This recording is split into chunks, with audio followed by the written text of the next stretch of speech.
ایک ہی کویشچن کیا تھا ایک بچے نے کہ کیا اللہ تبارک و تعالیٰ چاہے تو قیامت میں بے نمازی کو بھی جنت میں داخل کر سکتا ہے؟ تو یہ بڑا بھولا بھالا سا کویشچن تھا، میں نے شامل کیا اور پھر اس لیے میں نے اس کو لیا کہ اس کا مطلب یہ ہوا کہ دیکھیں ہم اپنے عقائد کو اچھی طریقے سے نہیں جانتے، ہمیں اللہ تعالیٰ کی معرفت، اس کی عادات معلوم نہیں ہے کہ عادت الہیہ کیا جاری ہوگی، اس کے لیے ہمیں علم سیکھنا چاہیے۔ بس یہ یاد رکھیے کہ کفر اور شرک، اس میں اگر کوئی شخص حالت زندگی میں توبہ کر لے اللہ تعالیٰ معاف فرما دے گا۔ بہت سے ایسے لوگ تھے جو شرک میں مبتلا تھے، پھر نبی کریم صلی اللہ علیہ وسلم پر ایمان لائے تو ان کا وہ گناہ معاف ہوا۔ لیکن اگر کوئی حالت کفر میں مر گیا، حالت شرک میں مر گیا ہے، اب اللہ نے خود فرما دیا ہے کہ اس کی بخشش مغفرت نہیں ہو سکتی، اسی لیے ایسے کافر اور مشرک کے لیے دعائے بخشش و مغفرت کرنا انسان کو دار اسلام سے باہر کر دے گا۔ اس کی وجہ یہ ہے کہ اللہ تعالیٰ نے قرآن میں صراحتاً فرمایا کہ اللہ تعالیٰ شرک کے علاوہ سب کچھ بخش دے گا، شرک کو نہیں بخشے گا، یعنی جو شرک کرتا ہوا مر گیا پھر زندگی میں تو بخش دے گا، تو اس کو نہیں بخشے گا۔ اور اگر آپ اس کے لیے دعائے بخشش و مغفرت کر رہے ہیں تو اس کا مطلب ہے کہ آپ کا ذہن یہ ہے کہ اس کی مغفرت ہو سکتی ہے، اس کی بخشش ہو سکتی ہے۔ اب یہ جو آپ کا ایک عقیدہ یا آپ کا نظریہ ہوا وہ اللہ کے حکم کے خلاف ہوا،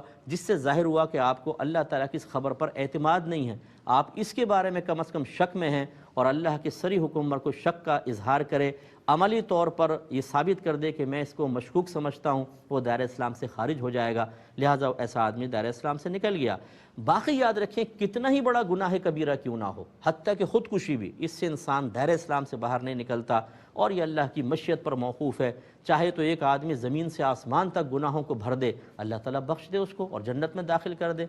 لیکن یہ آپ کو ترغیب نہیں دی جا رہی۔ یاد رکھیں کہ بے نمازی کے لیے بہت شدید سزائیں ہیں، اللہ کی مشیت پر موقوف ہے، چاہے تو معاف کر کے جنت میں ڈال دے، اور اگر وہ پکڑ پر آ گیا، وہ بے نیاز ذات ہے، تو اس کا عذاب بہت سخت ہے، بہت شدید۔ تو اس لیے ان باتوں کو معمولی بھی نہ سمجھا جائے، لیکن مطلب اس سے اتنا زیادہ خوف زدہ بھی نہ ہوا جائے کہ اللہ کی رحمت سے انسان مایوس ہو جائے۔ بیلنس قائم رکھنا چاہیے اور عقیدہ سیکھیے۔ اگر آپ مسلمان گھرانے میں پیدا ہوئے ہیں تو اس کا مطلب ہرگز یہ نہیں ہے کہ آپ کو اب عقیدہ نہیں سیکھنا ہے۔ اگر کوئی ڈاکٹر کے گھر میں پیدا ہو اور کہے کہ جی میرے تو ابا، میرے دادا، میرے چاچا سب ڈاکٹر ہیں تو میں بھی ڈاکٹر، بھائی یہ کیسے آپ ڈاکٹر؟ آپ پڑھے ہیں، آپ کو سب کچھ وہ کرنا پڑے گا جو آپ کے بڑوں نے کیا، تب کہیں جا کے آپ صحیح ڈاکٹر بنیں گے۔ ہمارے ہاں مسلمان گھرانے میں پیدا ہوتے ہیں، بولتے ہیں استاد مسلمان ہیں،